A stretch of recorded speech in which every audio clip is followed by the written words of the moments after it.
Well, good evening. Good evening. All right. I won't say that everyone needs to come down to the front. First of all, welcome. Thank you for coming out this evening. And this is the Joint Commission on Racial Justice and Equity. Our Community Engagement Forum, this is our number 3 forum. And we are excited to be in the county. We've done 2 in the city. And because we are Peoria County, we want to make sure that we get the voice of some of the county areas. So we're starting here in Bartonville.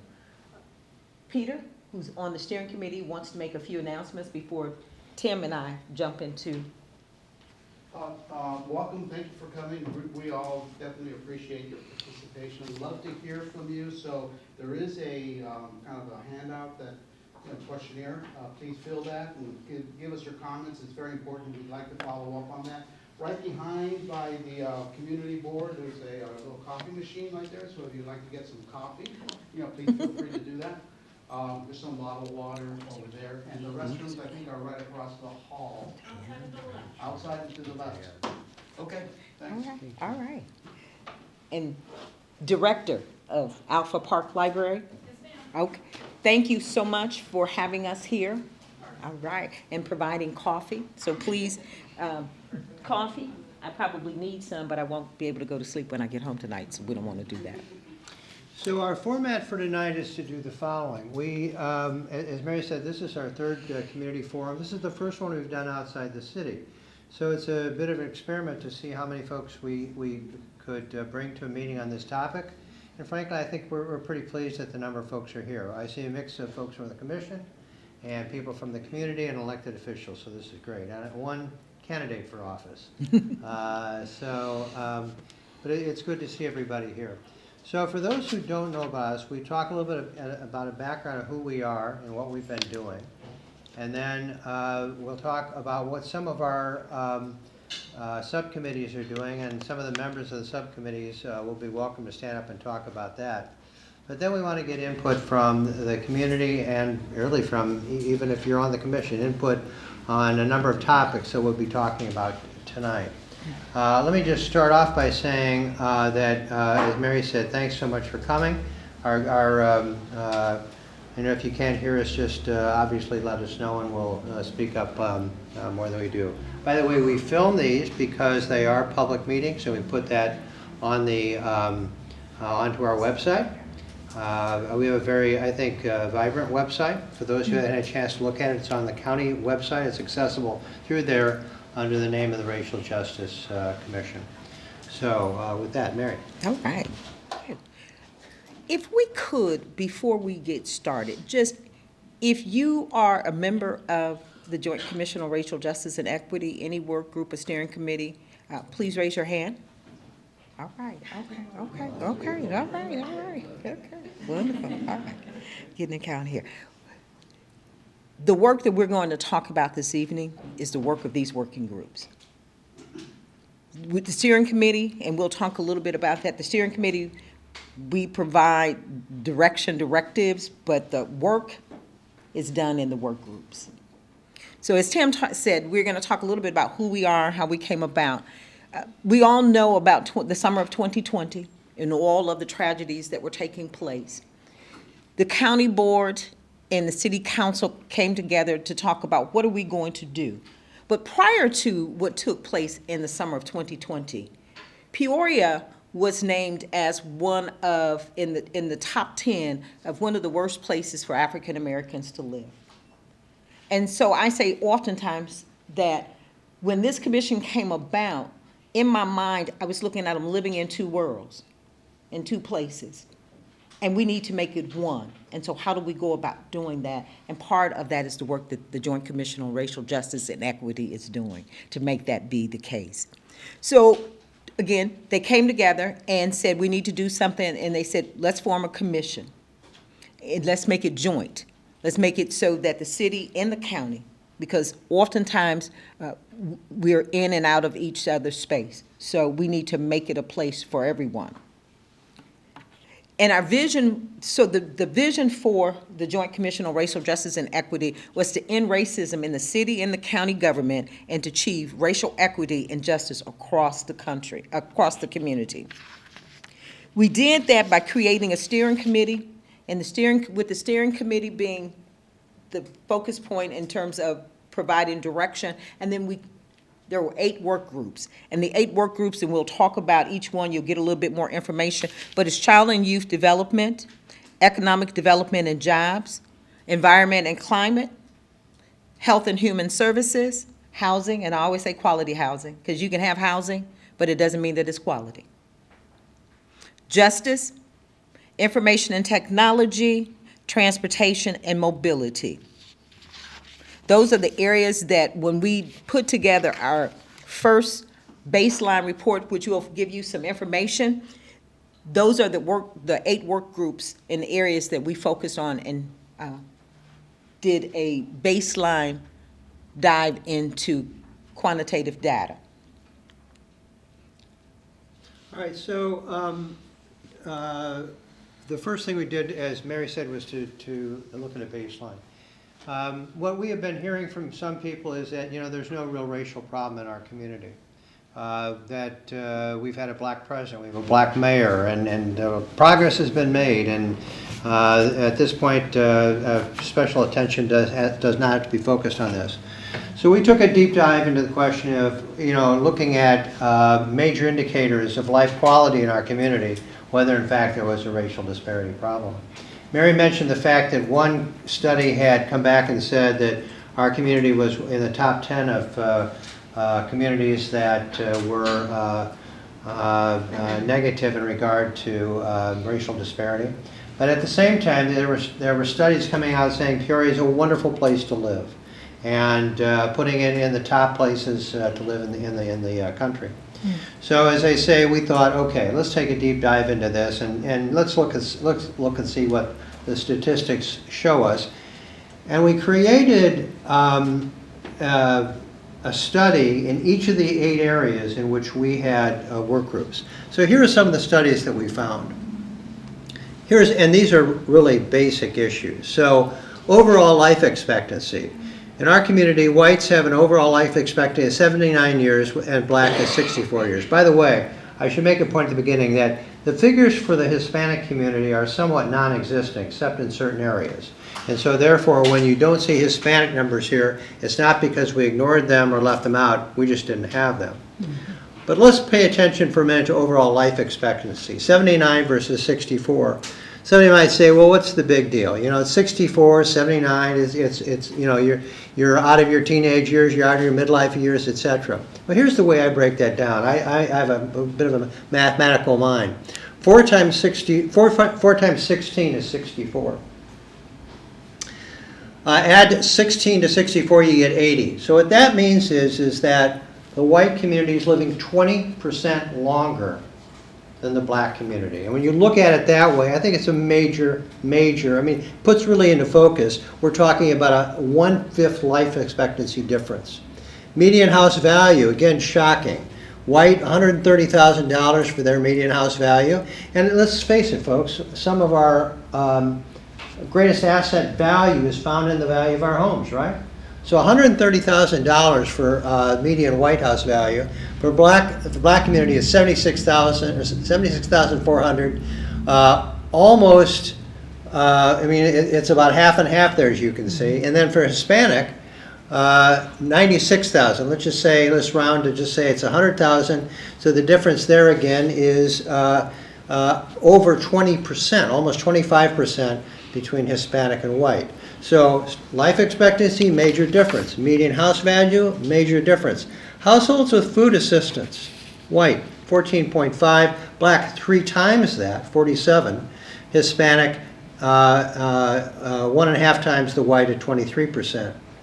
Then we look at elevated lead levels in children, and of course, we don't have to say to ourselves that the white number is that good, 6.3%. We're talking about children here. The fact that it's 6.3% is shocking in and of itself. But then you look at the black number, which is, again, 3/4 more than the white number at 10.1%.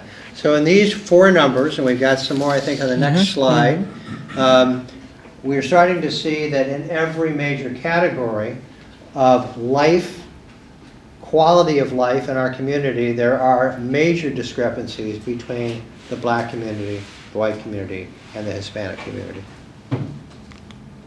So median household income, white 63,000 versus black less than half of white, Hispanic about 2/3 of the white number. Unemployment rates, so no surprise here, black and Hispanic are about the same at the time this was done at 15.6, 15.7. Again, over three times that of the white community. And poverty ties into both of this, and on the slides I showed before, white is at 11% poverty level, black at 4 times that number at 40%, Hispanic double the white at 20.3%. So now we've got health, we've got children, we've got household income, we've got poverty levels, we have job ability through the unemployment rate. And then we turn to disparities in education. Now these are not, for those of you who live out here, these are not numbers from this particular school district, but they're from the Peoria School District. Kindergarten readiness, and frankly, these numbers aren't good for any group, but particularly bad for the black and Hispanic communities. 35% kindergarten readiness, white community, half that for the black, a little over half that for the Hispanic. English proficiency by 8th grade, white 35.8%.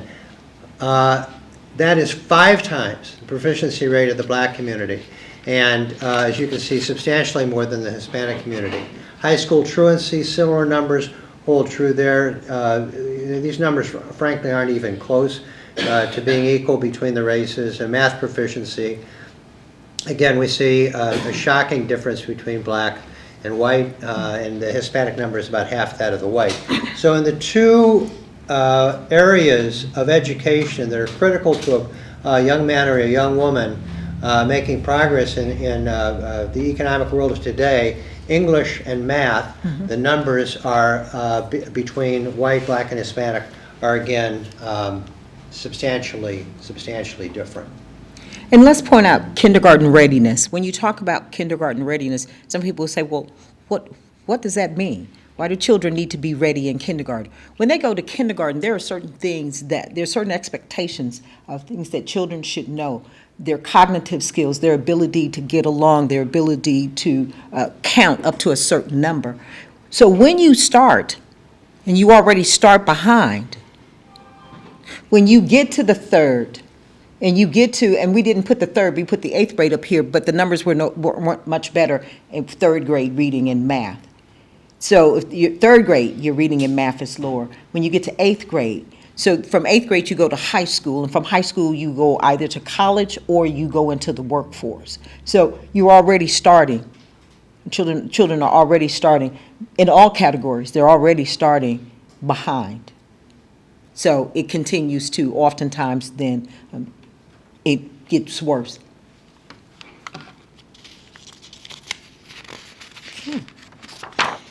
Environment and climate. Now that's a little harder to talk about. I mean, to show the exact numbers. But when we looked at the EPA Environmental Justice Index, those index, it's like 112, I believe, index that are looked at.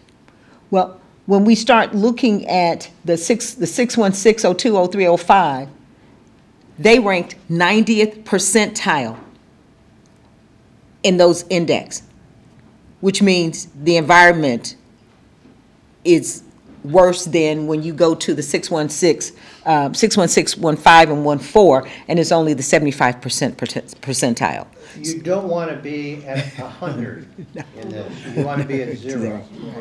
So there's not a lot of difference, but there is a difference. And we talked about, one of the things that we talked about lead levels. And when you talk about the 616 zeros in Peoria, some of that we were not able to get county numbers, but you're talking about lead, you're talking about environment, you're talking about what the children are being exposed to. And lead presents a number of health issues as well as cognitive issues for children.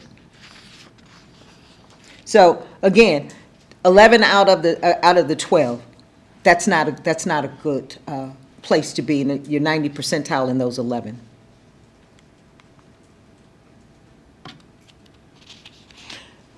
We also looked at digital information and technology in various areas in the Peoria as well as the county.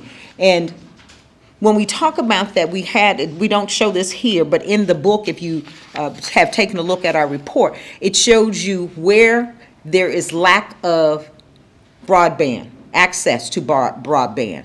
Tim gives the analogy, and we'll let him give that in a moment. But when you talk about, and when we were in the midst of the pandemic, that really, really showed us the lack of, and we realize and know that many of the outlying areas outside of Peoria, when you talk about internet access and broadband, it is very, the numbers are very low.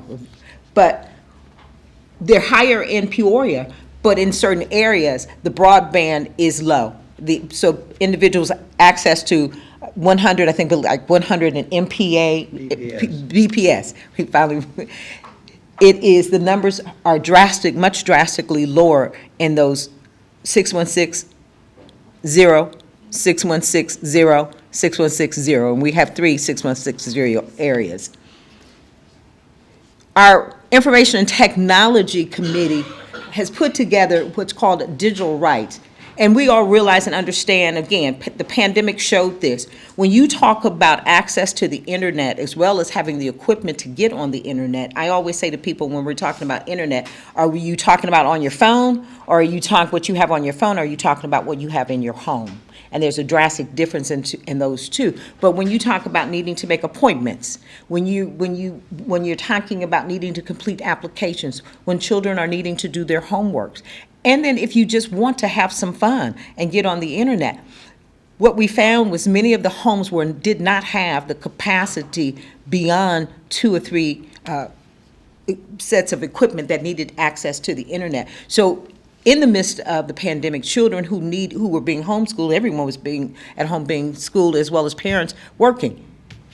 Sometimes someone was not able to get on, or it was very, very slow, and that buffering that you see, that was at an all-time high, which then says that in many communities that access is not there, and then you add equipment to it. But we're looking at, the information technology is looking at digital being a right, just like our lights, our water, or a utility, a right, because you almost cannot do anything without access to the internet. We talked about health a little bit earlier on, but when we talk about infant mortality rate, that is 3 times 0.25 higher in the African American, the Black community. Teen birth, heart disease, Blacks die at a higher rate than their other counterparts of heart disease and other health disease. Sexually transmitted disease, all of those numbers, when you start looking at and comparing, they are much higher.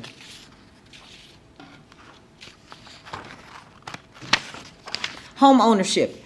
When we talked about housing, in many communities, if you ride around, you see houses. But seeing quality housing, there are houses where people are living in that have tarps over them that are there, not because someone's working on it right now and it's going to be gone in a month or so. Tarps that are there because they can't afford to have the roofs repaired. Individuals who don't have running water, clean running water in their homes. Home ownership. Looking at the numbers here, you're talking about about half for African Americans who own homes, a little bit more for the Latino community, much closer to the white community. One of the biggest things when you talk about budgeting, everyone talks about budgeting, your income, what you're spending for your home, for your household needs should not be more than 30%. We have individuals who are living and paying rent, and they're 50% rent burden. I was just reading an article about that too. That's not just here. It is happening across the United States. People are being rent burdened. They're paying 50% versus 30% of their income. And so when you start talking about disposable income, if I'm spending more than 20% more than what the budget says, what does that leave me for disposable income and my ability to have access to food, have access to entertainment, pay for internet access? Leaves very little left. And then we saw earlier, we saw the household income level as well. So again, it's already low in some populations, and then you start talking about you don't even own your home and you're still paying 50% more. By the way, it doesn't say there, but obviously those are figures for the black, excuse me, for the black community, the rent burden figures. You want to talk about this one? Yeah, so law enforcement, as many of you know, I'm a retired lawyer, and so this was a particular interest to me. And there's any number of ways you can look at this. I mean, you can talk about arrest rates, you can talk about car stops, you can talk about children in youth incarceration and the like. In this case, we looked at the juvenile detention center population, traffic stops, and juvenile arrests. And the numbers reflect the same picture, even though they might be slightly different. So juvenile detention center population, 79% of that population is black.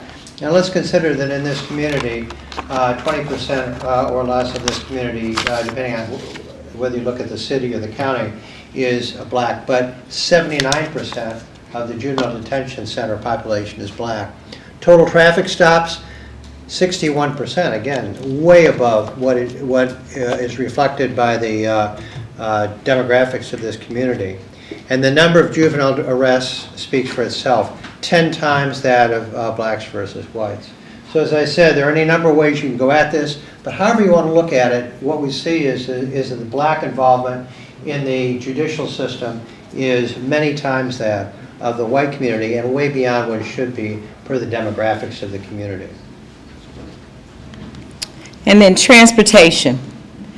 Here it talks about, again, the 6160, 6162, 3, and 5. The underserved community. The lack of grocery stores, the lack of drug stores, the lack of retail outlets in those areas. If I don't have it in walking distance, then that means then I need to either be able to drive or to take public transportation to get access to those outlets, to those.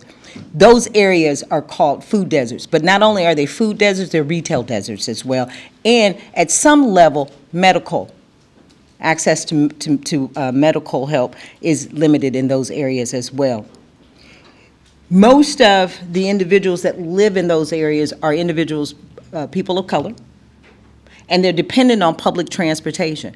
So if I'm dependent on public transportation to get to work, to get to the doctor, to get to the grocery store, I always tell the story that when I was in college, I didn't have a car and I had to get to the grocery store. I was crying to my mother. She says, well, you have a backpack, right? And you have a bike. I said, yes. She said, well, go to the grocery store, get as much as you can, put it in your backpack, and ride back to your apartment. Well, that was just me. But when you start talking about a family, you putting that in a backpack and getting on a bike and taking those groceries home, you're in the grocery store every day.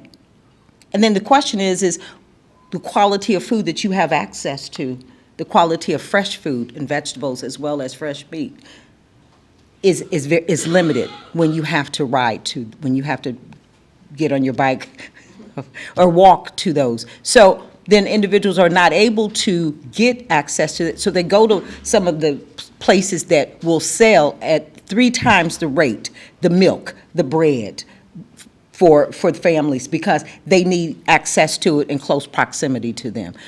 And oftentimes, it's not as fresh as you would have in other places. So the zero in terms of households in those areas as well, many of them have 0 cars.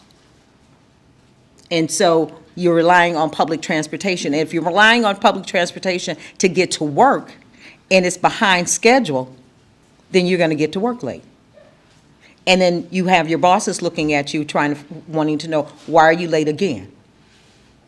So, and we've had some challenges with our public transportation. And then you also have outlying areas that don't have the same level of public transportation as well.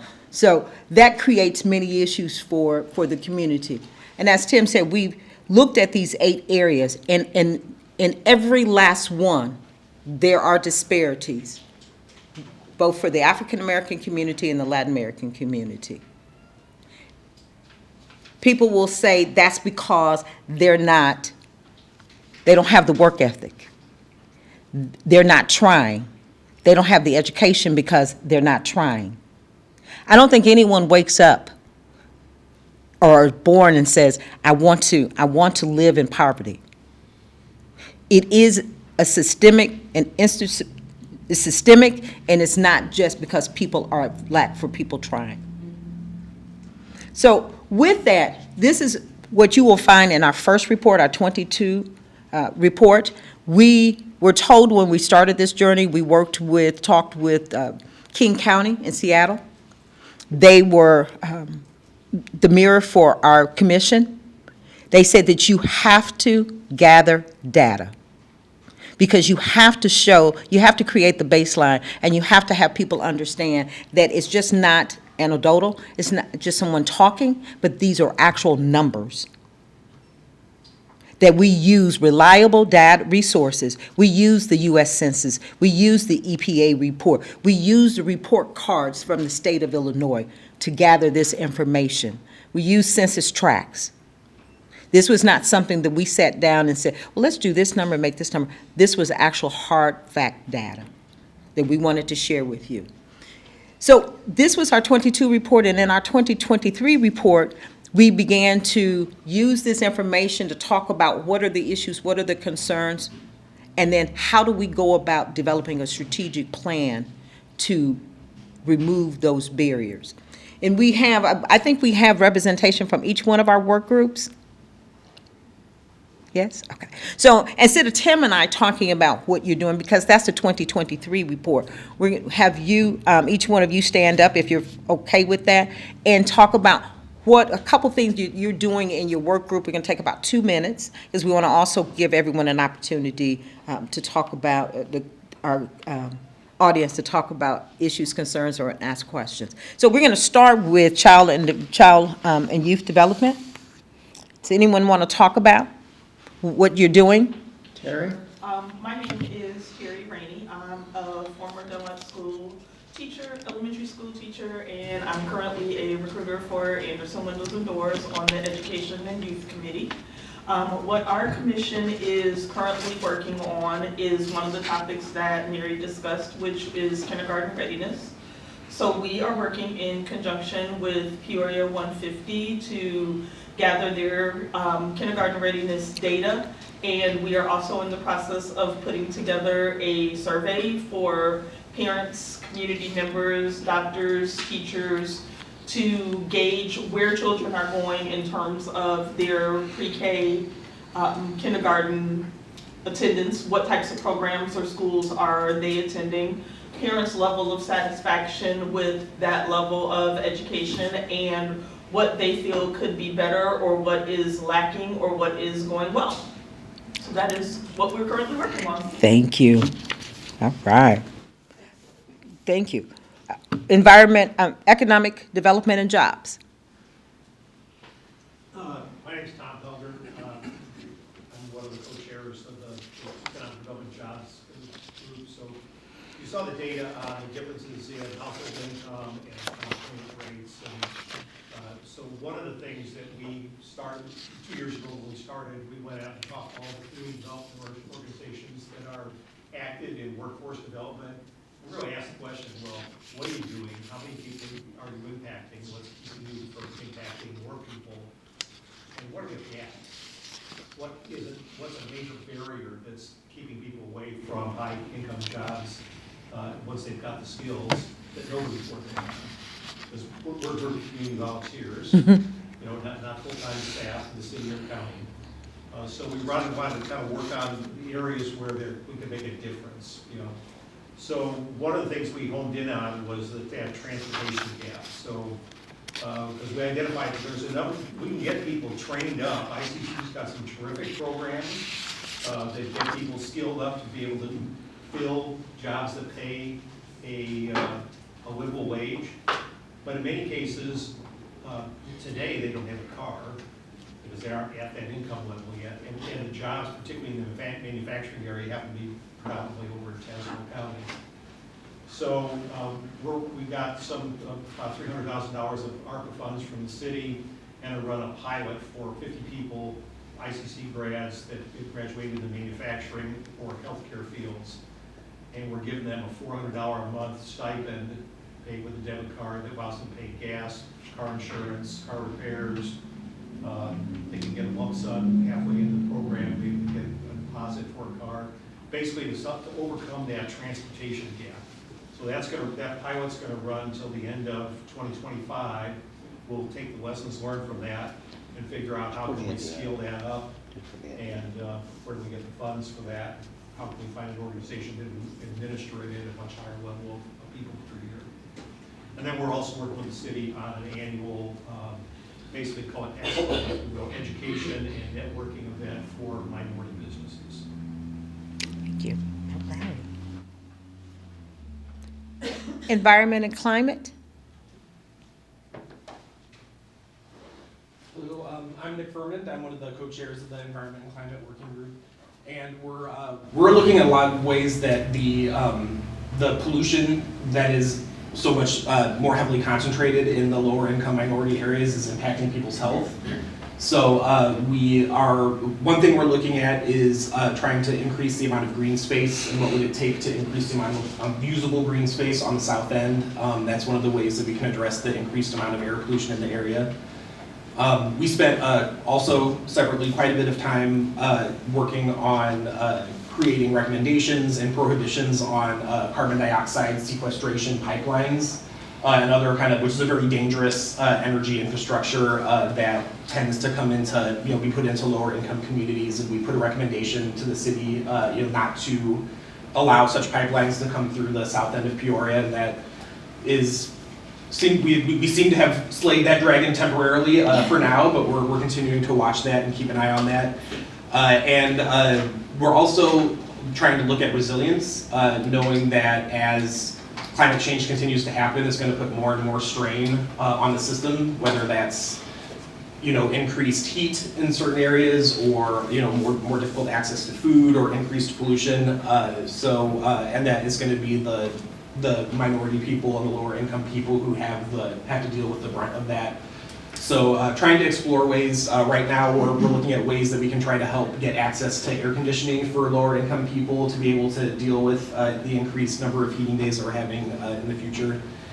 And beyond that, just continuing to reach out and try to survey the communities to try to understand what's really important to them. I think, environment and climate is one of those slow burn issues. It's not as acute as policing or transportation, so a lot of people don't realize how it's affecting them. So we're continuing to try to reach out, and glad to hear all of your guys' input here as to what's important to you all about environment and climate. Humble as always. They didn't mention what to me is one of the most important things that this group did. Tom mentioned in his report a moment ago, I'm in trouble because I haven't been near the mic. Tom mentioned in his report a moment ago that, our job, we're volunteers, and so we're not a paid staff working constantly. And part of our challenge is to design systems that work without us as volunteers being on site constantly. So when the distillery TIF project was being created in the south end of Peoria, this group, and there are several members here who are involved in this, became involved in examining the TIF contractual documents.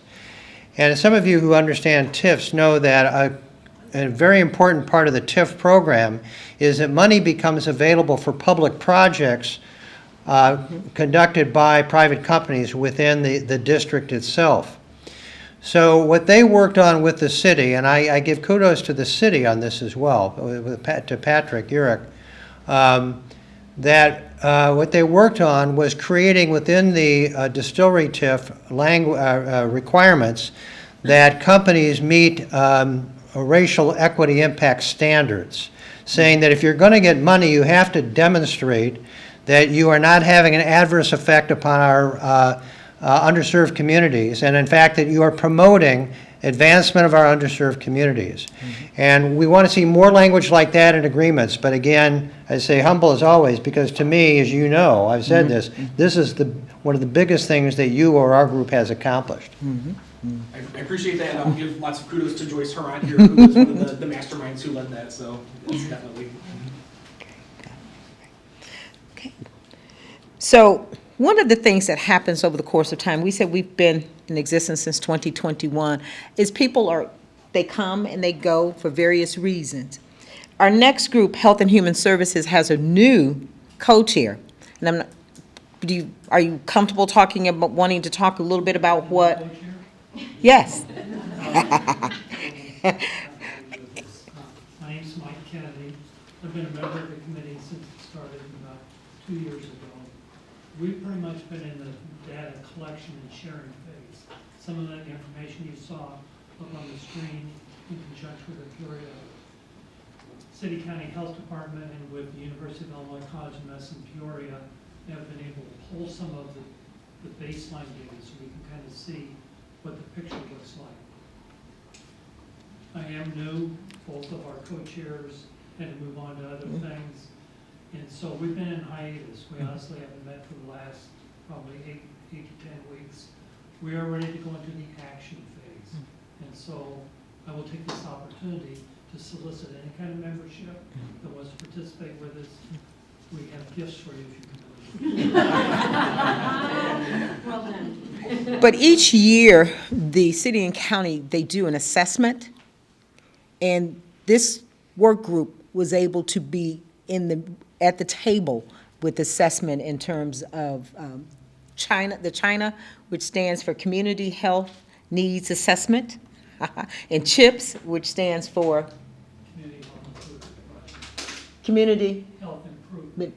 And so they were at the table, making sure that there was a racial lens over the work that was being done by those committees, and continue to have a relationship with those committees, because they're the ones who take that, what the community says, put it into a plan, and then execute it and move it forward. So again, we have lots of work going on, but we have some very humble individuals in talking about what it is that they have been doing.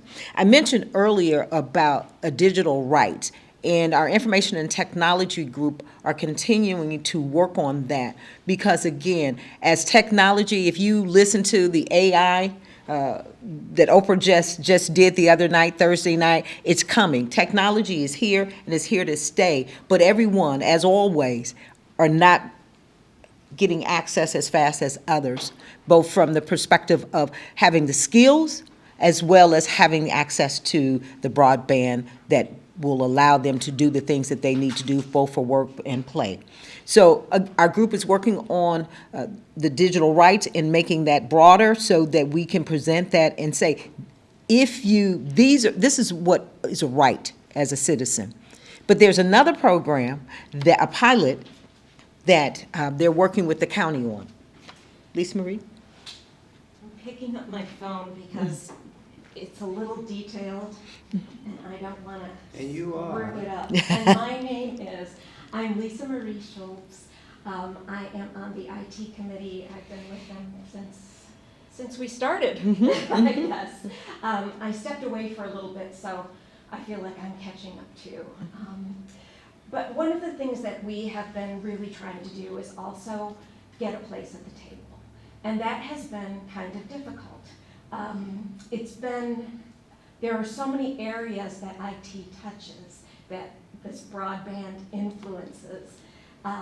People that are either unserved, who don't have any access to broadband at all, or who are underserved, who might have access to it, but because of other constraints like budgetary constraints, or not having perhaps reliable service within their community that they can plug into, it's been really difficult to make sure that people have a voice, that they're being heard, and that they have that access.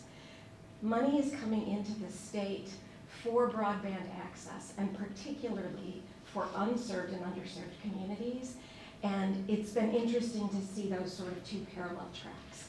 One of the things that we're trying to do right now, along with the County of Peoria, Andre Allen has brought us wonderfully into some discussions and into this initiative that we've been working on. that puts about $150,000 of grant money into providing service for as many residents of Peoria County as we possibly can. We want to get representation from every district, so that's 18 districts. We think we're going to be able to bring broadband into close to 400 homes, which would be fantastic, and we've got about a 1-year pilot program period from the beginning. It'll be from this December until 2025, the end of November. We have 4 different providers who will be providing service in different areas, because not every provider provides all over the place. So there'll be a choice of providers in some places, and maybe only one provider that our community would be able to hook into. But we feel like it's really important to get this started and to get the community as a whole understanding how important this is, not just from a perspective of education or jobs and economics or myriad other things, health issues especially. This crosses over a lot of boundaries, and we're really hopeful that we can work with other committees as well if there's some ways that you think having us on board, helping you in any way would be beneficial. One other thing that we did, I just want to say really quickly, we're very grateful to Mayor Ali for the support that she's shown for all of us. And one of the first things we really recommended, which got a big bit of support from her, was the new riverfront park that they want to do. They put money into that. Hopefully it's still there, to provide wireless access throughout that development. And we really think that it's important in all kinds of developments, all kinds of new housing, et cetera, to be able to provide the kind of broadband access that people need, not just what is convenient to put in there. So, thank you. Thank you. And so, housing, as I mentioned earlier, housing, access to affordable quality housing is not only an issue here, but is an issue across the United States. Housing? Do you want me to take it? All right. And your name is? Come up here, I guess. Okay. I'm Nick. I am on the housing committee, and hello. Is back there. Also on the housing committee, co-chairs. Kind of like you said, right? There's some committees have had coming and going, and so we just kind of started picking back up after we kind of had a little bit of a lapse and somebody who could like co-chair and help keep the work running. But I really feel like since we've come on, Will and I, we've started really kind of hitting the ground running with picking back up that work. And so in our last few meetings, we've been focused on working on developing this idea towards a dashboard that gives transparency around the quality of the housing in Peoria, and specifically around rental units, because a large portion of our community, if you noticed that number, right, there's very low homeownership rates right now within our Black community, and so the goal is to provide transparency around rentals especially. And so there was this thing that was developed in Albany, New York, that I learned about, and we're kind of working on developing that here, and it's called the Landlord Report Card. Basically, it gives transparency around the things like, code enforcement. These are reports that are already being generated by the city, eviction numbers from that service provider, police calls, whether things were resolved voluntarily or involuntarily, if there was like a code enforcement issue, and things of that nature. It is really something that I also want to give kudos to the city for. We participate in something called Landlord Engagement Lab, and through that, they were able to directly speak with the Albany project and get information on how we could get the code for the service that they provide shared with our departments here, so that they could develop that tool and personalize it to Peoria. So it's in the works still, just went on, but I also, that was actually developed in response to some of the feedback we got at the previous community engagement forum. So I hope that we get some further direction from the people here tonight, so thank you. Thank you.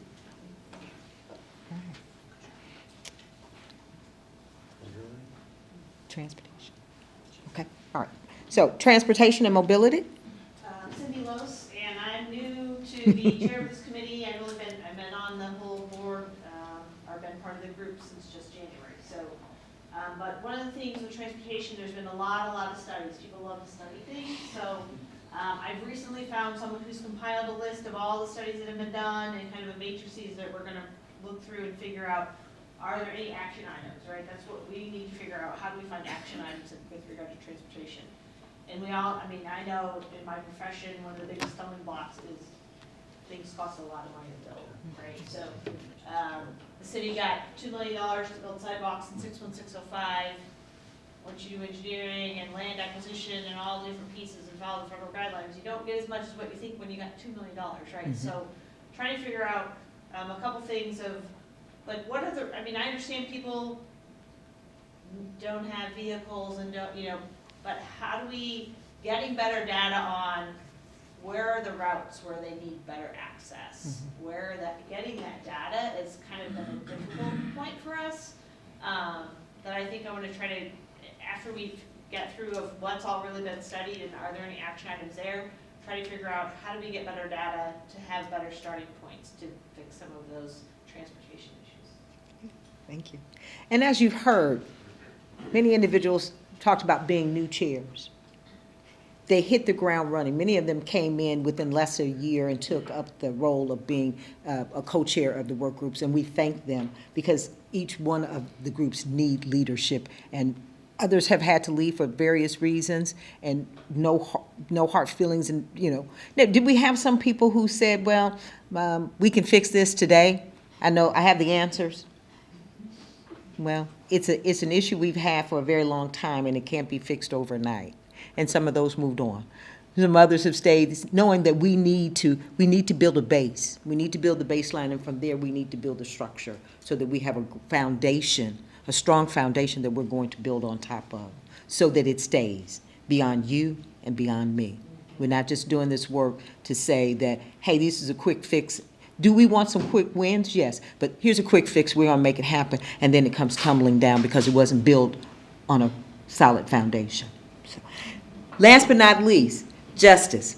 And I pointed Tim on this because, again, law background, and it's one of his areas. So the Justice Group, let me start off this way. Does anybody here doubt that we have an incredible violence problem in our country? And one of the most perverse parts of that is child violence. Violence upon youth, and frankly, youth committing violence. And if you look at the statistics or you study this, you come to understand that youth violence isn't ripping off your local grocery store. It's shooting people. It's sexual violence by children as young as 10. It's a horrible, horrible problem that is a cancer in our community, as well as communities across the country. And so the Justice Work Group, what it decided to look at was how do we combat child violence and the effects of child violence on our community. We're working on three things, one of which has already been accomplished. And that is the reestablishment of the Juvenile Justice Council in our community. The state of Illinois, through its statutes, creates an ability for groups to come together in a community and to create a coordinating council that looks at developing a plan for the community to address issues of youth violence. We tried this once in our community, it didn't work. We tried it a second time, it didn't work. This third time it will be a success. And we were able, our group, our Justice Work Group, working with the county, and by the way, I do want to point out, Scott and the county officials who are here tonight have been an incredible assistance to us in throughout this, to put together this Juvenile Justice Council and to fund it. And that's part of the issue. It needs funding, it obtained funding, and it has obtained ongoing funding. So this brings together about 26 people representing at this point 10, 12, 15 groups in our community that are addressing the issue of creating a community-wide approach to juvenile justice. That's number one. Number two, our work group has been working on the concept of creating a treatment court. Who here is familiar with the mental health treatment courts that we have? Who here is familiar with the treatment courts that we have for people with drug problems or alcohol problems?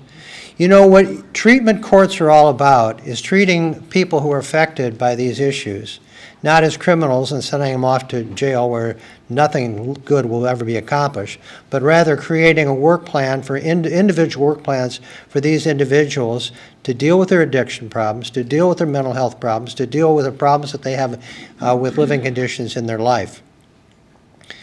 So the concept is, why wouldn't we also do this for our children? Why, with our children who are committing very serious crimes, why are we sending them off to JDCC, the Juvenile Detention, don't ask me, JDCC. It's their correctional center.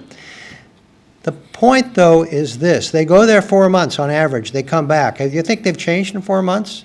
No way.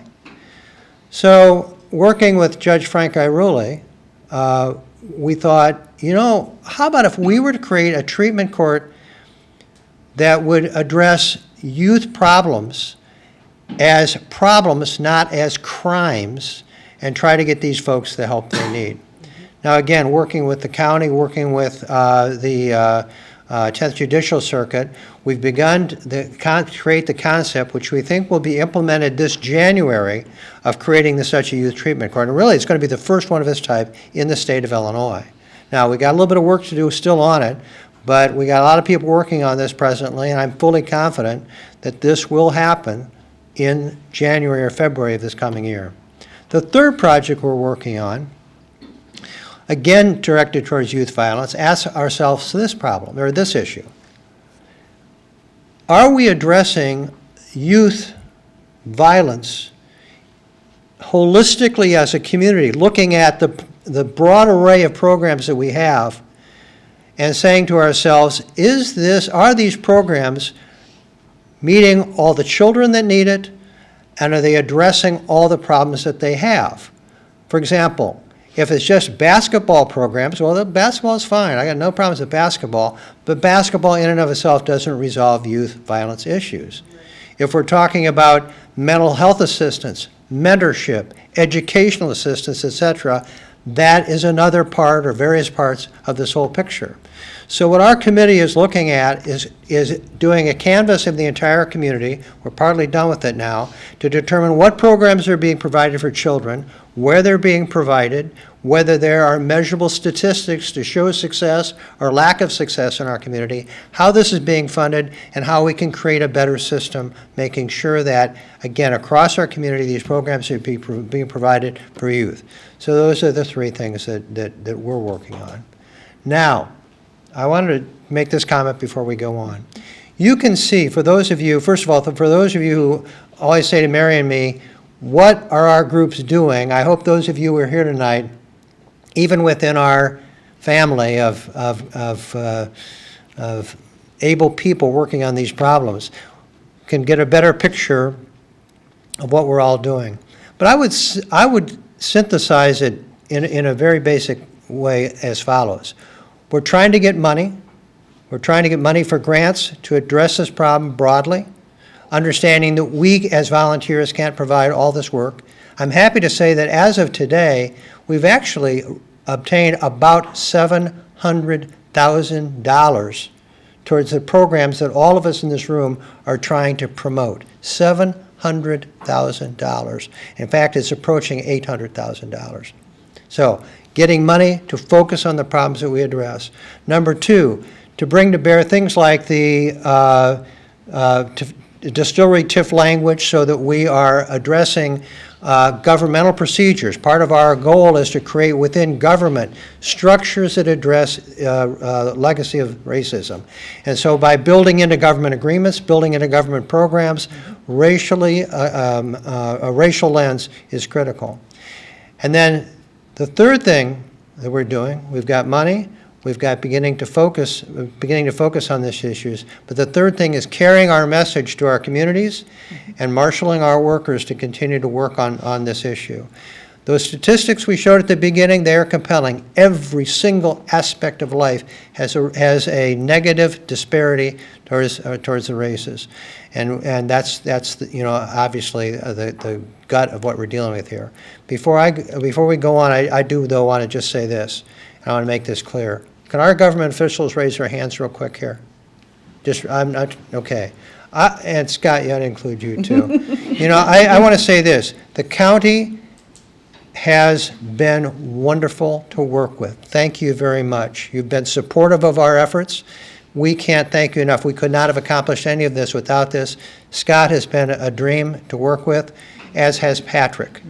And I want to say personally, from my standpoint, thank you for the work you've done for us.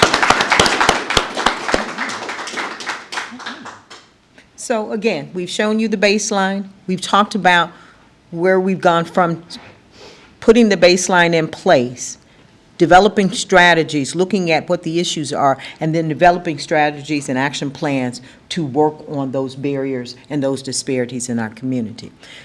The next part of our charge is gathering qualitative data from the community, getting feedback from the community. We can stand here and we can say that these are the issues, these are your issues, these are issues you're being impacted by. But that's me saying that. That's not you saying that. So we need your input, we need your voice to add to what we already have. So as we continue to move forward, it's not Tim saying, it's not me saying, and we all know that data can get, stats, they can tell their own story. Well, we want stories to go with it. We want good story, we want positive stories. We also want, the issues. What are the issues? And then what are some strategies for us to go about moving forward in our work and to compound and to remove these issues? So with that being said, we can do this a couple of ways. We have some questions we could throw out and ask you, how do you feel about that? Or you can, having looked at this information, especially if you've never looked at it before, and having us explain to you and talk about what are some of the issues, have you ask us, and when I say us, we have representation from every work group. We're the steering committee. We have representation from every work group, asking them questions. So what's your pleasure? What's your thoughts? I'm ready to talk. You're ready to talk? Okay. Well, then you spoke up first, so. Oh, okay. Well, I was taking notes just on a couple of things. Being an older person, over the years I've seen things change and how they've been changing. And on the issue of digital internet, anyway, that some of that is being forced on people that not only, maybe they have the availability, but they don't have the skills, or even, every issue could be a problem. We were told, no, we can't take a check to pay our rent anymore, or, you got to get online. Same with how much better it probably is in general to have your account online for your health care. And so I was just going to mention that, how I've noticed that happening. And then another thing, in general, what effects of poverty, the number of people in a household, or the number of persons per bedroom, or size kitchen, the number of people in a household, lack of space around you, or calming or peace in your life. I think that's a big thing too. And of course, those couple of things there, they are affected in almost every category. So. Yes, thank you. And you're right. When you talk about, I'm still working on that, your medical records. Every time I go to my doctor, My chart, have you signed into my chart? I'm going to work on it. I'm going to do it. It's not for the lack, I probably don't know how. I just decided I don't want to do that yet. However, when I do talk to people, they talk about the fact that you can get all of your, when you go and have your lab work done, you get all of that information right there. You can ask questions of the doctor anytime, and they will get back and they will. But the part of the challenge is not only access to the broadband, but the technology, the training, having the computer at home, having the laptop, having the smartphone. All of that requires money as well, disposable income. And one of the things that libraries such as this have been phenomenal in helping, but you have to be able to get here, is the other part, but to give individuals who don't have that technology at home as well as that internet access. But it's not always convenient. And so that's one thing that we need to work on. And again, we mentioned that we're looking at Peoria County and not just the city of Peoria when we're talking about internet access. Part of that is also making sure that our legislators know that that's a lack and that's a need. The state has, as you mentioned, there's money coming into the state for broadband. So being able to get access to that information and being able to apply for grants to help the community. So, yes, those are very good points. Yes, very good points. And just to add to that, our current state legislators, I know we're heading into the election year, but our current state legislators, they are open to hearing from you. They were open to hearing from me when I had a concern regarding youth mental health and the school to prison pipeline that we were having coming out of the pandemic. And look what just happened. We just opened the Young Minds Institute to help support the mental health crisis amongst our youth. And just to let you know, I'm Angela Young. I worked in the schools previously as a school social worker, and now I am a therapist at the hospital. So our youth and our communities are really, really struggling with their mental health. And some of it's coming out as behavior that harms others, which perpetuates a cycle of mental health concerns amongst other youth. And we have to come together as a community to create those partnerships and those relationships so that we can reduce the violence within our communities that we're experiencing right now. And that's all I have to say. Does anyone else want to address or add to some of because those were very good points. I will say the IT committee has been trying to find ways to help provide education or to connect people who have classes to offer with people who would like to take classes. It's a little more convoluted than it seems like it should be to me, but that's something that we have a lot of focus on, and that there is also money coming into the state for that kind of education specifically for both for older people who have not had so much maybe training through the workforce or through college or whatever that was, and especially I was substitute teaching last year, the year before last, and so many of the kids we think have, this was for grade school, we think they have great skills. They're great on their phones, but they're not always necessarily great in other aspects of technology. So making sure that they're getting actual classes and not just being told, sign on here and do this, and then everything will fall into place. There's a lot of opportunities for us to reach out to the community in that regard too. So thank you for that. So as we continue to work, hopefully as classes are made available, you access to that information through your public library, maybe even here at your public library, having some of those classes. Emphasize the importance of the libraries in general. Yes, that's the director said that earlier. Yes, that is a source for technology. But at midnight, when you're trying to get something, at 11:45, and you've got that bill that needs to be paid by 11:59, or you get a late fee, not having that access at home can present challenges for you. I think what, you mentioned education on digital, the digital front. You know, part of our funding for various things provides for an educational element to it too. And what you're saying is absolutely critical. What we found is that people have a concept of knowing, I want to be connected to the internet.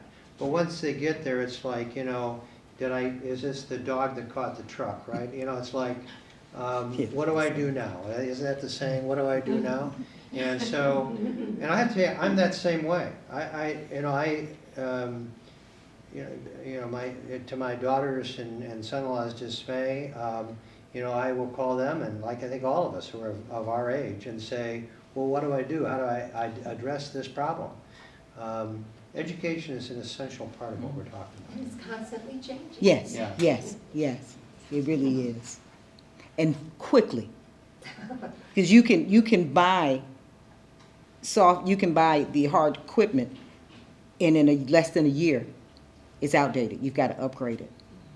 And that's, again, monies. Yes. I'm Heather McMeekin. I'm on the steering committee and the liaison to the wonderful IT committee, and I really want to give a lot of kudos to them because they really look very deeply at these issues. And, Thomas Jefferson started off education for all the white people because they realized that there was a shared risk. Because if we didn't educate our citizens, then they could be drawn into a contract and sell off their own community piecemeal, little by little. We have a shared risk here. And the digital divide has only been growing underneath the pandemic. And although I come from multiple years working as a webmaster at Western Illinois University, I'm now retired, what I'll say is, digital equity and education is not a panacea. We cannot replace what teachers do. We cannot replace what libraries do. Those functions in our communities have to be protected because there is still always going to be a need for that. But one of the things that we are going after is a digital navigator, because we think that there is a proper function of government for a civil service person to be able to help people. When we watch people who are struggling and have a problem with just one device, I spent 16 hours helping one woman try to get her device to connect adequately to the wireless in her house that her access provider kept saying was fixed. And where are our struggling single parents able to find that time to chase that down? Then we look at implantable devices that are coming, smart devices that are going to be in every home. This is going to, and it's going to impact everything. Transportation, where we get information from. One thing that I brought up was how some mothers had mentioned to me that the bus routes have been redone and actually moved some of the drop-off points to where people are offloading on grass. That's an ADA violation. That shouldn't be happening. But also move them away from the schools enough that it would require kids after school to be walking in the dark several blocks if they want to participate in the tutoring. And so when you notice things like that, when people are talking about a problem, please bring it to us so that we can plug it in and see what can we do with it to pull it apart piecemeal. So. Heather made one mistake, and that was giving her name, because now everyone's going to be calling her and saying, how do I deal with this problem on my computer? I always say, you get the babies, and you tell them teach it to you like you're a second grader, Denzel Washington, so that you understand. Any other, we have some questions for you. Just follow up on Heather. It's an important point that she made about the shared risk within a shared community. And we have demonstrated in this joint commission a lot of activity, a lot of momentum in very specific areas. But we're certainly not addressing all of the areas, but we're aware of them, right? So how do we identify the individual issues that we can respond and react to? And so how do we, what's the mechanism? What's the channel?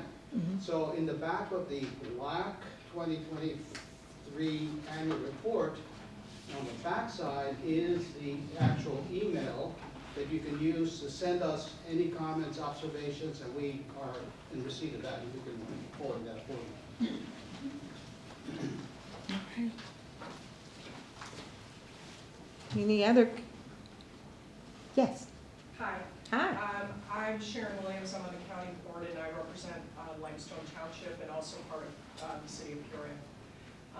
One of the issues that I deal a lot with is abandoned and bank-owned homes. What happens is when there's a bank involved, the home ends up, I actually have one right across the street from me that is just falling apart. It's got a hole in the roof. And it becomes a challenge to even get the bank to call you back or deal with it. So then planning and zoning gets involved. So it's a long, lengthy process. But that's one thing that I really think we need to address is abandoned homes, bank-owned homes, and how can we make it easier for home ownership? I personally have a friend who is renting right now. If she was able to buy, I bet the price would be half of what she's paying right now in rent. So I'd really like to see something done with, home ownership for young people. So they'll stay in the community and work in the community and be here, be part of the community. Yeah, thank you very much. We, by the way, I want to tell you that for the comments being made by folks tonight, we're keeping notes of all these things. It'll be on our website. We will follow up on that issue, I promise you. Other comments from our county officials, anyone? And I think some of that has to come from the city and county in terms of putting some policies in place, especially as it relates to banks. If you own it, you need to take care of it. But putting finding funding, we'll find grants to help with home. There's some available. I think the city just had where for a first-time home owner, down payment. I think there was, if you qualified, now part of the challenges is qualifying. And sometimes people are right there on that edge of being able to qualify. But I think there was a $10,000 down payment assistant program. But you've got to get in. You got to know the information ahead of time, not right before the deadline. Right. So that all of the hoops that you need to jump through, you'll be able to jump through those hoops in a timely manner so that you can, once you qualify, get access to that money. I'm not sure if the county has that, but look for some grant money. But as well as for individuals who may not be able to afford, rehabbing some of those houses.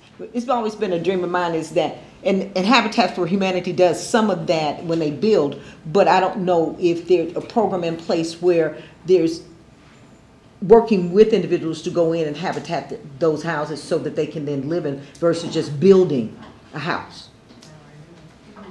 So that we can take some of those abandoned properties and turn them into residential homes so that individuals will have homes so that they then will buy in the community, which then brings money back to the community. And it keeps it from looking a blighted area and no one wanting to move in those areas. Well, I live in 61605. So I understand because, like I said, I get the calls from neighbors, from concerned citizens about properties that are just falling down. Well, and then and nobody wants to live around that. Right. And then you get individuals who then live in those spaces because they're unhoused. Yeah. Yes. Something I would add to this is just a kind of some collective knowledge that has kind of been shared around when this issue has come up of these abandoned homes. Part of that does fall on code enforcement. The city has routinely downsized their code enforcement department. There's been a lot, I've gone to several other kinds of forums like this, and that's something that keeps coming up. But the biggest challenge is with most things is funding for that. The city has shifted from doing proactive inspection of the community, right, going around and seeing the neighborhoods to kind of a reactive. They get a call, they get a report on the Community Cares app, right, Peoria Cares app, and that's when they go out. And so one of the things, at least in the immediate time being, a lot of these homes that are like falling into disrepair, that is the way that process gets started, but they just don't have enough people to do Right. the man hours. Yeah, Peoria County's the same way, we're Yeah. complaint driven. Yeah. So if there's a complaint, then we go out and we address it, but if there's no complaints, then it doesn't get addressed. Yes.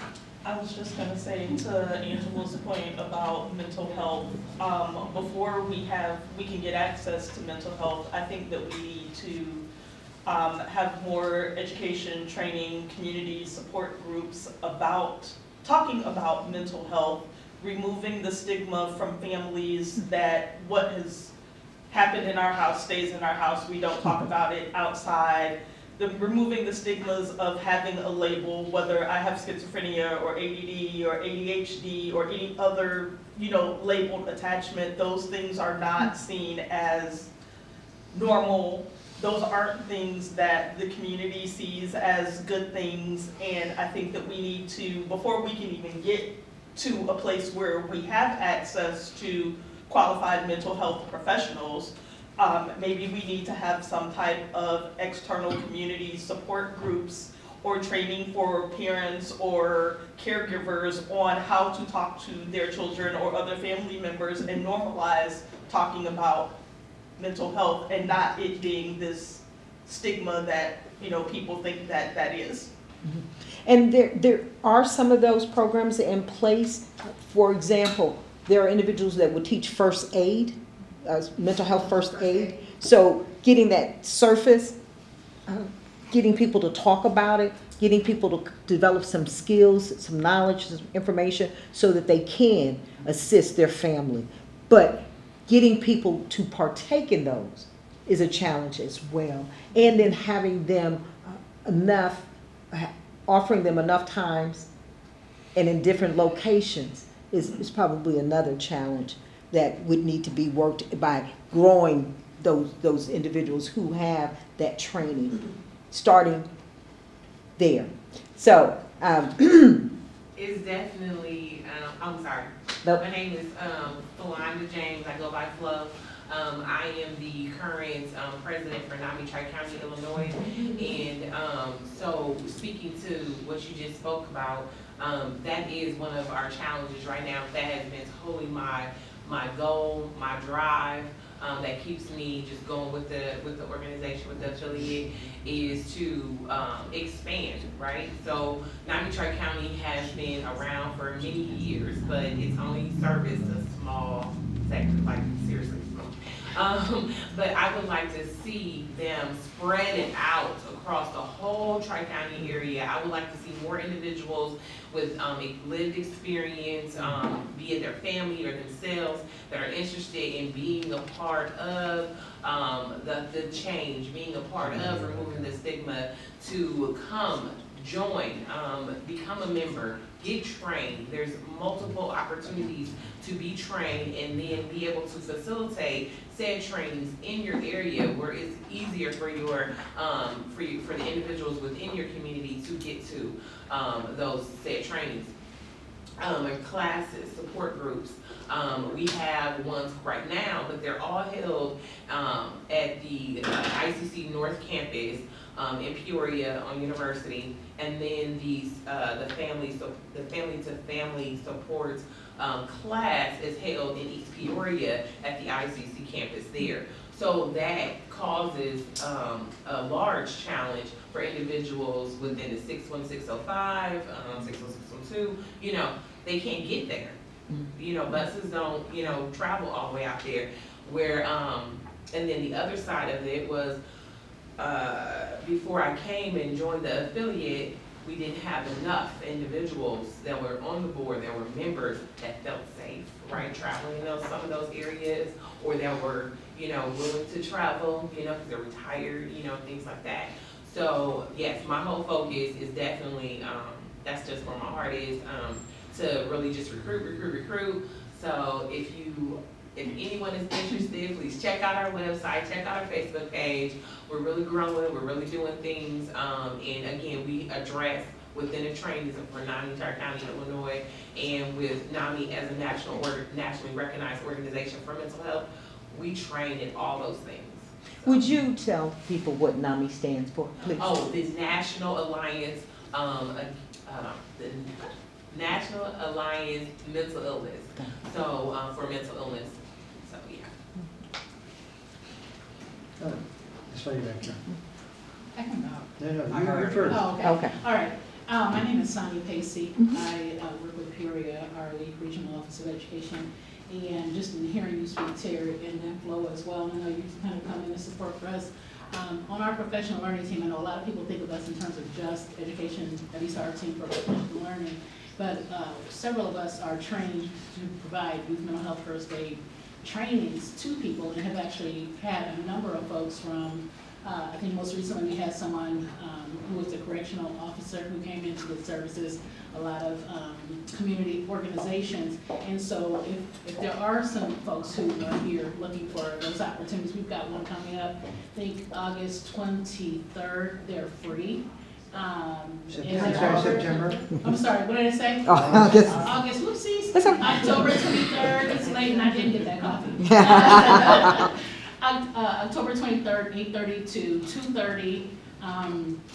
It's blended, so there, and then we start talking about digital access because there is a portion that people would have to do, but there, if you were to reach out to anyone with our leads to direct you, just another service that we can provide. I find sometimes when we're having conversations like this, so many people are working and have access to resources in their pockets. It's just a matter of being a connector of, here's someone who's providing that service and doing a better job of that. So I just want Could to I say ask that a out. favor? Could you send to Mary and me, or just through our email that Peter identified, a notice of this? We have a monthly newsletter that we send out to 370 people, and I'd like to put notification about that in there so that our whole group would be aware of it. Would that be okay? Absolutely. All right, great. If you do that, we'll get that info out. Okay. We already got Heather offering to fix your electronic problems, so. And I think in terms of transportation, when you talk about the county, individuals getting access to help, that can be a challenge. I know that there is, I would call it City Lift in Peoria. County Link. County Link, thank you, that provides some service, but when you talk about only one entity providing that service for large communities that are without transportation, that gets to be a slight burden and can also make those run late, or then because of the number of people that they need to pick up. Does that seem to be an issue in the county? I'm saying it, but is that reality? Yes, Okay. I've experienced that reality. Okay. When you only have one vehicle in your household and you have a child that needs to get to work or get to a educational program that's in the city, there's no way to get them there. So then the one person has to stress themselves out completely to get themselves to work, get them home, get them to work, get them to the places they need to be, find them rides.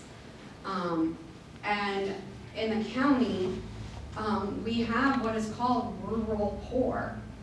And unfortunately, it does impact us. I know County Link is limited to those individuals who need those transportation services. I believe it's income and dependent on age and disability, from my understanding, right?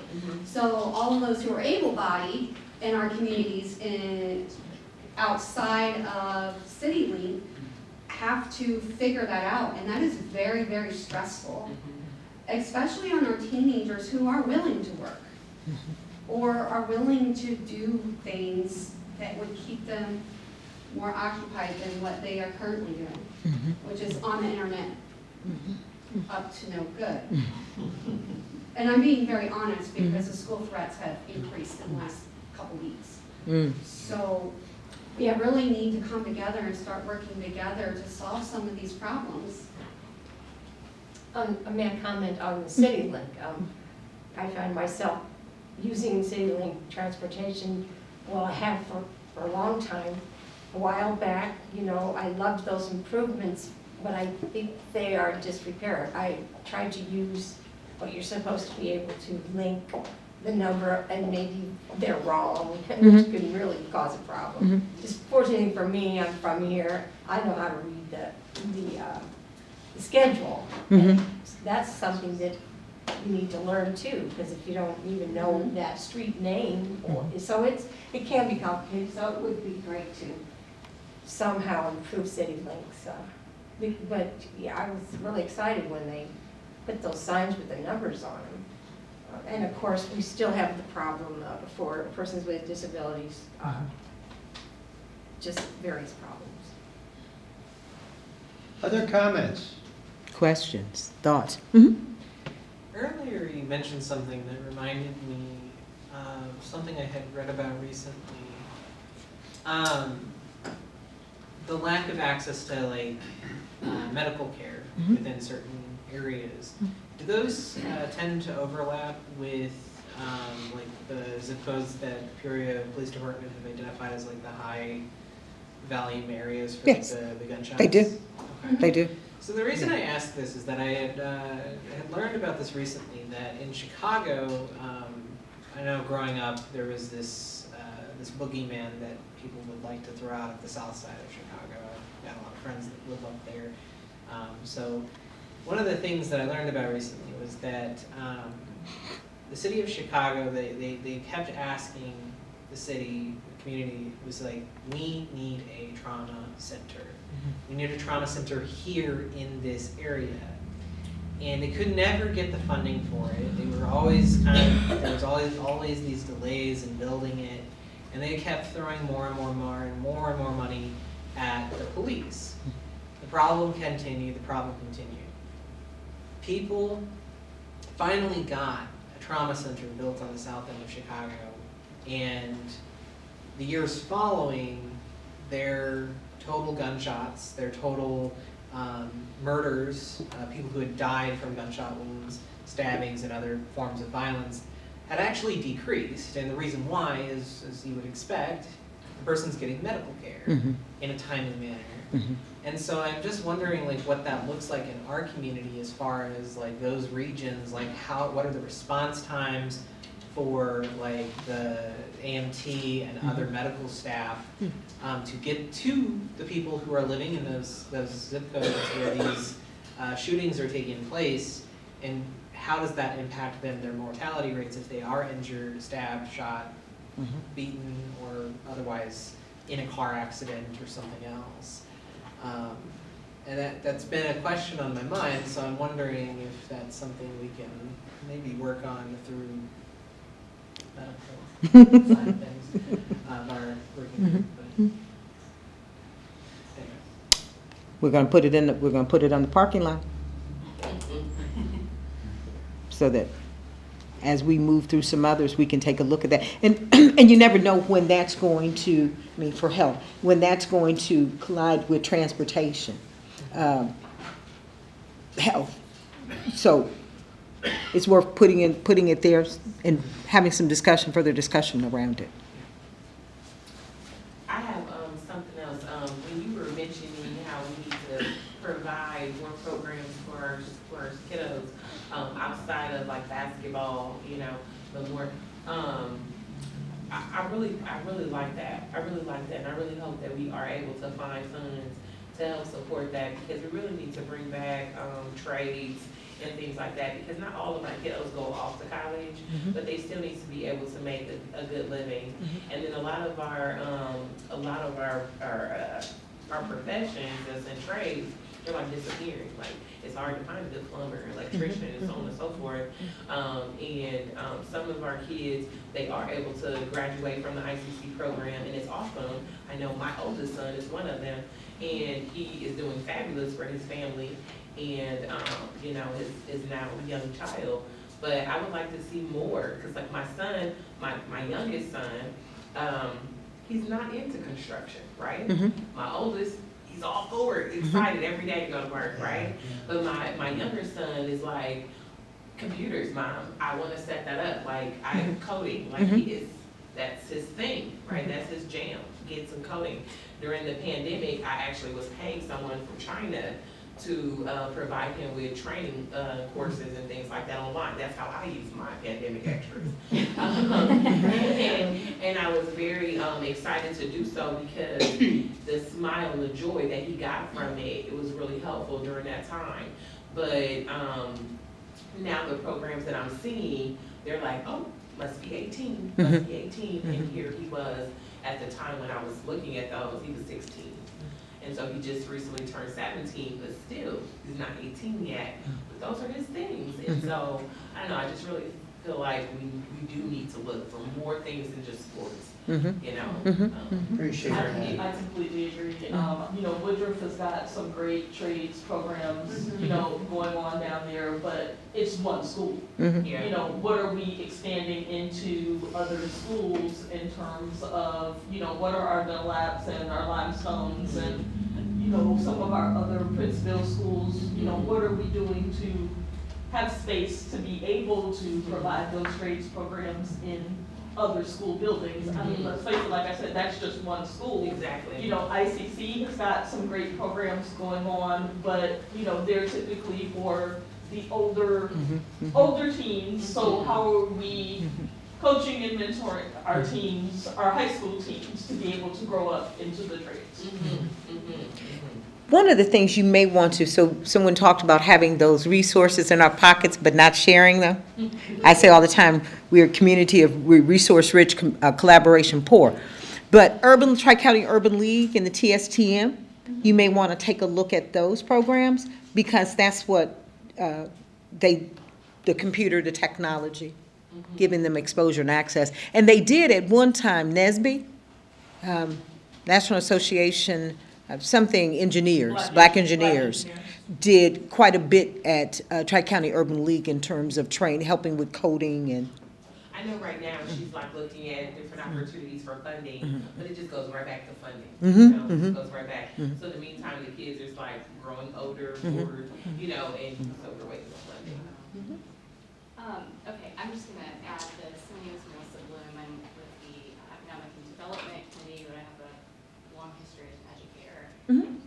And I can say I absolutely agree, but I want to go back to the point you made about being ready for school starting as early as kindergarten, because a lot of these programs, especially the ones offered by ICC, which are fabulous, requires certain level of proficiency in math and reading and some in science for students to get into even in high school. I have a son who graduated from Dunlap this year who took the fire science program, but he had to have a score equivalent of college readiness to be able to take that program. So we are very early removing students from the opportunities to even have those experiences at an early age when they're available, because we aren't preparing them to be ready to have them. And that's a huge gap. And parents being able to find, there are not enough slots for early education for pre-K. Correct. To get them prepared for kindergarten. Right. There's not enough slots that are affordable. Correct. You either have the few spots that are available based on income, or you have to pay for it. Yes. And then you get there's those right in the cost, middle. too. I mean, there's a lot of these variables that actually, some of those programs are out there and they're great. There are a lot of roadblocks for people to be able to have access to them. And one of the things with the governor, that's one of his pillars, is early education and putting money into early education and making them available for all. So we just, yes, ma'am. I'm Gina Segario, I'm also on the Economic Development Jobs Committee, and you just said the word I'm waiting to hear. You've talked about this unicorn grants, and I'm just kind of wondering, we are working our city liaisons to the bone on our committee.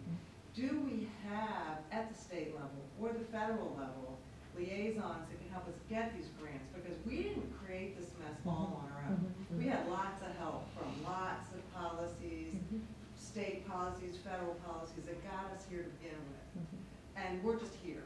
So do we have, I mean, so we're asking our city and county employees now to do all of this, you know, go find a grant, which is great, you know, we'd love to get a big grant.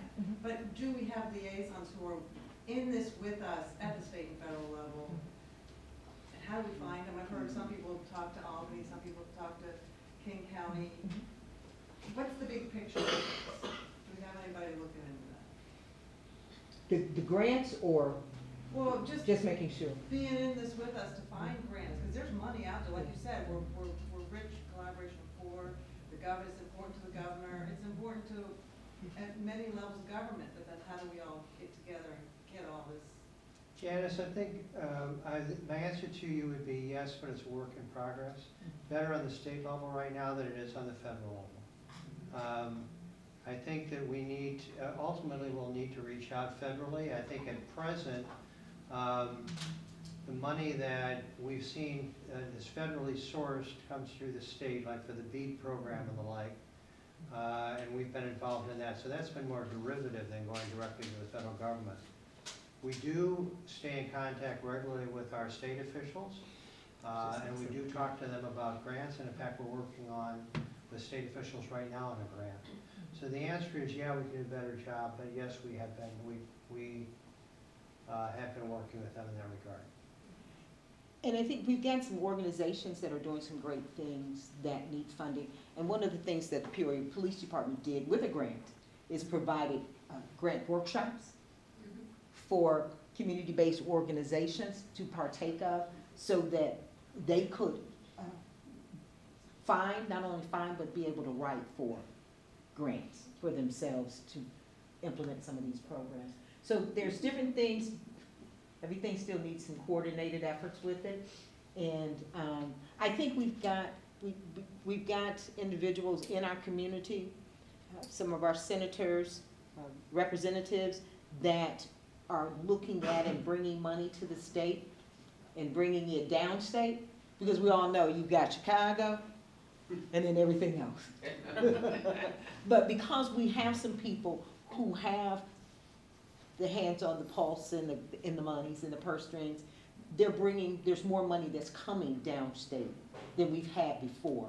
And so with that continue to come, hopefully we can get some of that talk about getting some of that earmark. But again, that's too about talking with our legislators, us putting together and talking the plan and talking to our legislators to say, hey, these are some things that we need. And so when they hear, they can let us know, hey, I just heard about, these grants or these allocations, and this is something, but I agree with, it would be nice to have some grant writers that could help with that, so. Could this group be an opportunity to have a workshop like that? I mean, it sounds like just each of our groups could benefit from, and maybe we're not all the best at it, but to hear it and collectively, or someone grasps it very well, to help keep our ears open better to the understanding of what is available to us.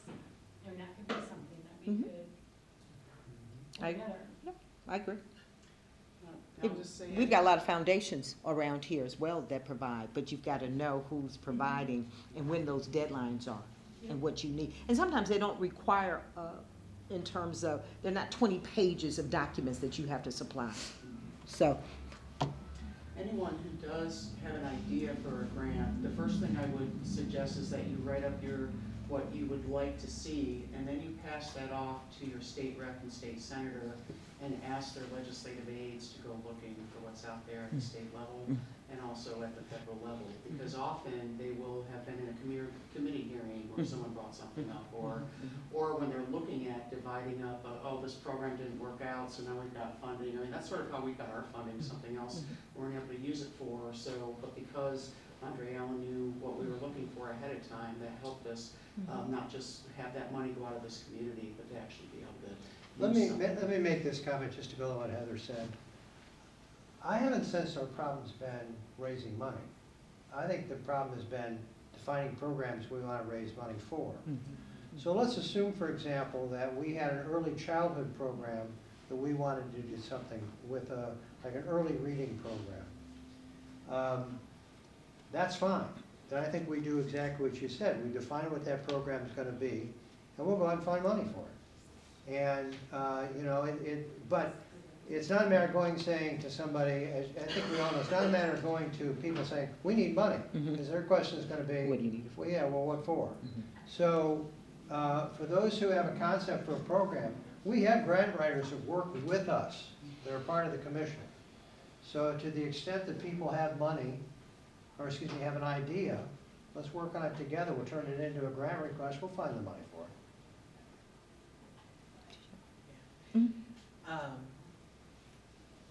There was a slide earlier about traffic stops. I was wondering if you could go back to that for a second. I have a question on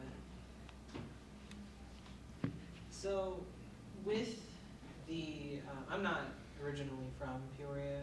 Where I grew up, we had access to driver's education and things like that.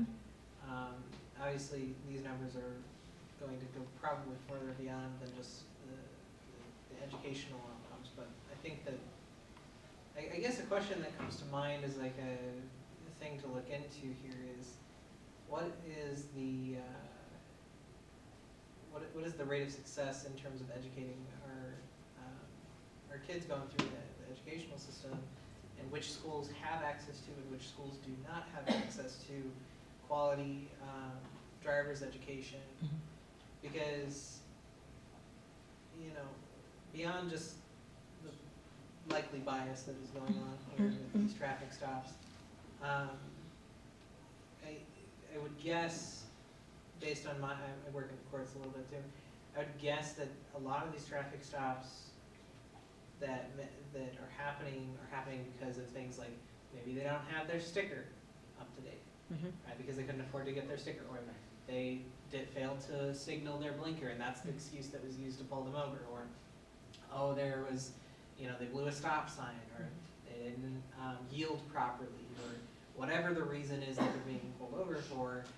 But I do wonder, based on the ways that the educational outcomes are kind of overlapping and then resulting in later issues within their education when it comes to learning to drive and understanding like their responsibilities as a car owner or as a driver. I'm not making any conclusive statements of that. I'm just saying it was something I would be wondering about with that data. And unless something has changed, and it's only been 10 years since I was in high school. All of our high schools have driver's education. They do, but it is limited. When you say limited, When I say limited, like the time frames, the instructors, the cars that they have access to, it has changed. Okay. And I was just there like 3 years ago, and so, yeah, it's changed, yeah. My 17-year-old, it's the whole thing, so. does he have access to driver's ed? There's an instructor. Okay. We've been waiting for a Okay. couple years now. And lots of emails going back and forth. Ultimately, I will probably have to do that again, but, yeah. They put a lot of it on the parents, too. Yes, You have and to that's put the like one thing 5 billion hours. Yeah, that's the one Okay. thing the instructor did say, It's like, a lot about he it. has to get in there. I gotta take on the highway, daytime, nighttime, I gotta do all of that, like lots of hours. And she's right. Coming out of the pandemic, there's a whole year or two of kids that missed out on some of that. And they had to go outside of their school district just to get driver's education, if they could afford it. All right? Additionally, our teenagers don't know their rights. And prior to me joining the commission, I was I received some information from Illinois Legal Aid Online, and they start after the 2020 George Floyd incident, they realized a lot of people don't know their rights as far as traffic stops or when talking to police, because police have a whole different set of authority, and additionally, the police can blatantly lie to you. They legally can lie to you. So they started putting out webinars about know your rights, especially when it comes to traffic stops or stop and frisk if our city were to do that. All those big things that were happening in some of our communities. I have a whole slew of, from ACLU. Yes. Small, Know your rights cards. so I'll have to get with you, You know, if I had to make a guess, what that's related to is where all the police cars are hanging out. Yeah. And it doesn't have to do with education. It doesn't have to do with anything except the police in those areas. They're watching folks very carefully, particular folks, and they're stopping them. I can't tell you the last time I saw a police car in my neighborhood, quite frankly. I see them all the time. Yes. So, once again, my name is Janice Segurdo, and with Miss Lorraine King over there, I see you hiding, and Andre Allen, and Rita Ali. We were on, I chaired at one point, Rita chaired, Andre chaired, this committee called the Police Community Relations Advisory Committee. And I welcome all and every one of you to attend the meetings. That commission was created, it was a U.S. government civil rights proclamation to have this commission created because of traffic stops. For young people of a certain color, they're doing exactly the same thing as people up in my neighborhood with a different skin color. Yes, they They're are. playing their music too loud, they have their, put their blinker on at the right time. This is not about education. I chaired this meeting, we tried to get data out of the police department and they wouldn't give us the time of day. They host the meetings at the police station. Please go and ask them to see that distributed geographically. Which ones of those are 616000, which ones of those are 616145. So we don't know.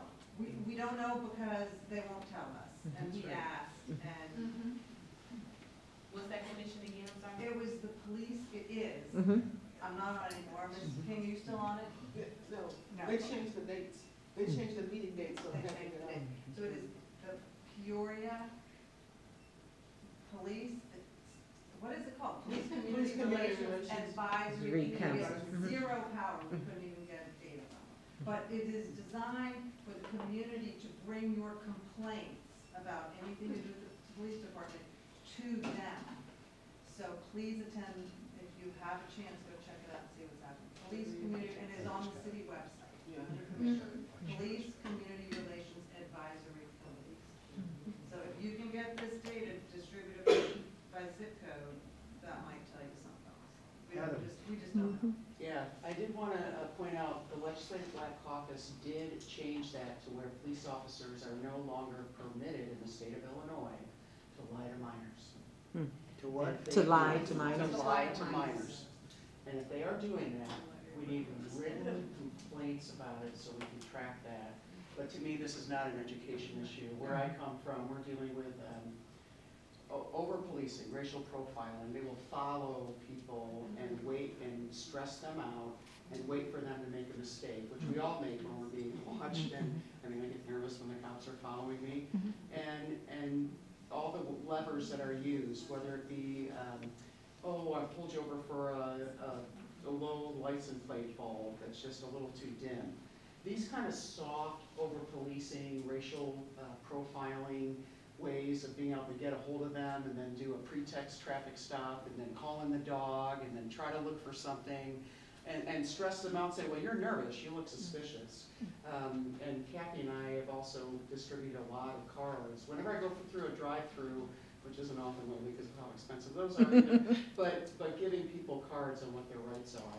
It's not just an education issue. This is a legacy of broken windows policing. It's a legacy of where the police hang out looking, if it's an impoverished area, we're gonna find some crime here. You're gonna find people who are under-resourced, chronically, strategically oppressed, and we need to address those things for sure. And it needs to be people who look like me speaking up, so thank you. But I go back to, and I know we say a lot of the burden in terms of driving falls on the parent, but at some level, it's a privilege. At another level, it's a right.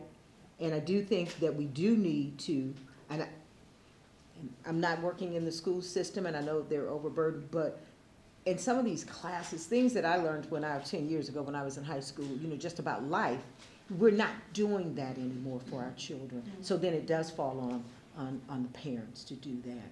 And so We're almost at the 7:30 hour. We appreciate you coming out. We hope that you've taken something away. As Tim mentioned earlier, on the back of our report, there is an email address that you can send us questions, information that you want to have shared out, questions that you want to have answers to. We will do what we can to answer. They'll give answers to those questions. I'm just trying to say, make sure you complete the survey before you leave. And again, I want to thank everybody for attending tonight, especially our elected public officials, our non-elected public officials, and everyone who's here tonight. As Mary said, if you have any comments or questions, give us a call or send us something by that email. It may be that you should have served food along with this event, or it might be that this event should be in a beer, or whatever it is. I mean, everything, something as simple as a procedural issue, we're all ears. We want to hear how we can do our job better. So, if you want a different, if you're thinking, you know what, this should have been in a different format. We should have done something different. But we did this because oftentimes, not oftentimes, but wasn't sure if everyone had our reports and if everyone had the information that we shared here tonight. So we wanted to start out with that. so Peter. So, we have a lot of reports, a lot of the annual reports. Take a few of them, because you never know when you can give them out to other people. So we have enough of that, so please. They're also electronic on our website. Some people don't like paper. They want to have it electronically. So that is available. Thank you. Have a great night.